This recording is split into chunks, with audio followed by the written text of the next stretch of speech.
Après plusieurs protestations, la coalition contre la vie chère est de nouveau dans les artères de la capitale économique du Burkina Faso. Partis de la Bourse du Travail, les marcheurs ont arpenté quelques rues avant de remettre la plateforme revendicative au directeur général du centre hospitalier universitaire Souro Sanou. Il s'agit de maintenir la pression sur le gouvernement pour une amélioration des conditions de vie de la population et cette fois-ci, la question de la santé est la préoccupation essentielle. À la gabegie au niveau de l'hôpital, nous avons vu effectivement des DG qui ont fait des trous et c'est pourquoi d'ailleurs nous demandons un audit au niveau du CHU.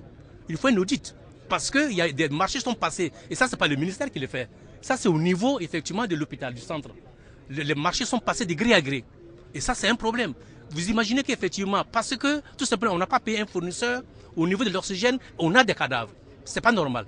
Le directeur général du centre hospitalier universitaire Souro Sanou a saisi cette occasion pour faire part de la levée de certaines difficultés qui entravaient le bon fonctionnement de l'hôpital. Et effectivement, depuis un certain temps, il y a eu des rumeurs, il y a eu des difficultés, mais je peux vous dire qu'au jour d'aujourd'hui, tous nos morts, tous nos cadavres sont traités de la manière la plus humaine et dans des conditions, en tout cas, normales d'une mort.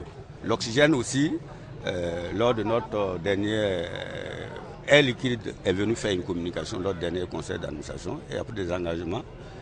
Depuis le 31, il n'y a plus de rupture. Pour le coordonnateur régional de la coalition contre la vie chère, la mobilisation n'a pas faibli, ce qui est encourageant même si l'on constate que la plupart des commerces sont restés ouverts.